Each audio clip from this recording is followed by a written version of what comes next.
வணக்கம் மக்களே, welcome to the Petra show. இன்னைக்கு ஷோல நம்ம பார்க்க போறது தி ரன்னிங் மேன் அப்படின்ற இங்கிலீஷ் மூவியோட ரிவ்யூ. இந்த படம் பாத்தீங்கன்னா இந்த வீக்கெண்ட் தியேட்டர்ஸ்ல அவைலபிளா இருக்கு. அதுவும் இங்கிலீஷ் சப்டைட்டிலோட அவைலபிளா இருக்கு.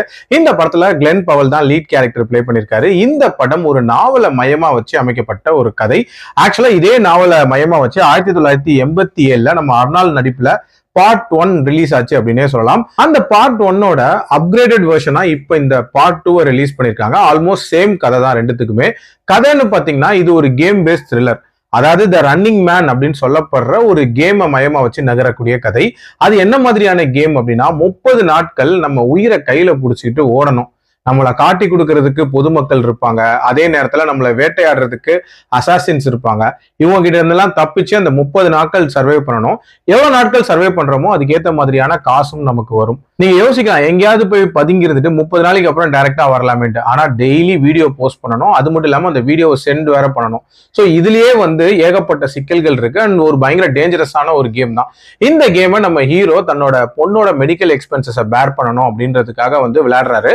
அண்ட் நம்ம ஹீரோ இந்த கேம் விளையாண்டதுக்கு அப்புறம் மட்டும் என்னென்ன மாதிரியான சம்பவங்கள் அந்த கேம்ல நடக்குது, அண்ட் இந்த கேம்ல இருக்கக்கூடிய ஃபவுல் பிளேஸ் என்ன, அதை எப்படி நம்ம ஹீரோ எக்ஸ்போஸ் பண்றாரு, அண்ட் டுவர்ட்ஸ் தென் ஹீரோக்கு என்ன ஆகுதுன்ற மாதிரி நிறைய விஷயங்களை சொல்லக்கூடிய ஒரு படம் தான் இந்த படம். எனக்கு இந்த படத்துல பிடிச்ச ஃபர்ஸ்ட் விஷயமே த ரன்னிங் மேன் அப்படின்ற அந்த கேமை எக்ஸ்பிளைன் பண்ண விதம். ஸ்டார்டிங்லே ரொம்ப நீட்டா அதோட ரூல்ஸ் அண்ட் ரெகுலேஷன்ஸ் எல்லாம் சொல்லி ரொம்ப நீட்டான ஒரு எக்ஸ்பிளனேஷன் கொடுப்பாங்க.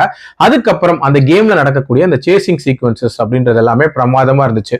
இன்ஃபேக்ட் ஒரு 3-4 சீக்வன்சஸ் தான் வரும். அது எல்லாமே சூப்பரா எடுத்திருந்தாங்க அப்படின்னே சொல்லலாம். அதே மாதிரி இந்த கேம்ல நம்ம ஹீரோக்கு ஆங்காங்கே கிடைக்கக்கூடிய அந்த சப்போர்ட், அந்த போர்ஷன்ஸ் அப்படின்றதும் நீட்டாவே இருந்துச்சு. அதே மாதிரி இந்த கேம்ல இருக்கக்கூடிய ஃபவுல் பிளே, அதாவது மக்கள் கிட்ட பாப்புலரா கொண்டு போகணும் அப்படின்றதுக்காக எவ்வளவு எக்ஸ்ட்ரீமுக்கு வேணா போய் ஃபவுல் பிளே பண்றது அப்படின்ற மாதிரியான ஒரு விஷயத்த பண்ணிட்டு இருப்பாங்க. சோ இதை எப்படி ஹீரோ எக்ஸ்போஸ் பண்ண போறாரு அப்படின்ற ஒரு எதிர்பார்ப்புமே இருந்துச்சு. ஓவரால் ஒரு டீசென்டான படம் தான். பட் எனக்கு இந்த படத்துல சில பிரச்சனைகள் அப்படின்றது இருக்கதான் செய்யுது.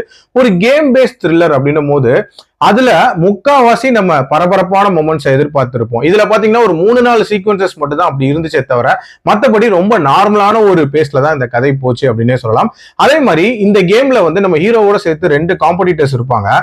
அவங்க என்ன மாதிரியான ஸ்ட்ராட்டஜி பில்ட் பண்றாங்க, அவங்கள பத்திய டீடைலிங் அப்படின்றதெல்லாம் கண்டிப்பா இருந்திருக்கலாம். ஜஸ்ட் அவங்களோட முடிவை மட்டும் காட்டினது அப்படின்றது ரொம்ப ஷாலோவா இருந்துச்சு அப்படின்னே சொல்லலாம். அண்ட் ஒரு கட்டத்துக்கு மேல கொஞ்சம் ப்ரெடிக்டபிளாவும் மாறிடுச்சு அப்படின்னே சொல்லலாம். அண்ட் 2.25 மணி நேரம் டியூரேஷன் அப்படின்றது கொஞ்சம் அதிகம் தான் இந்த கதைக்கு. பட் ஓவரால் என்ன பொறுத்த வரைக்கும் ஒரு டைம் பாஸ்க்கு பாக்குற மாதிரியான ஒரு படம். அதுவும் ஆக்ஷன் சீக்வன்சஸ்க்காக கண்டிப்பா ட்ரை பண்ணி பார்க்கலாம். என்னோட ரேட்டிங் 3/5. அடல்ட் கண்டென்ட்டை பொறுத்த வரைக்கும் மைல்டா சில வீடியோ கிளிப்ஸும் வைலன்ஸும் இருக்கு. ஸோ அதுக்கேற்ற மாதிரி பிளான் பண்ணிக்கோங்க. மீண்டும் அடுத்த விமர்சனத்தில் சந்திக்கிறேன். நன்றி, வணக்கம்.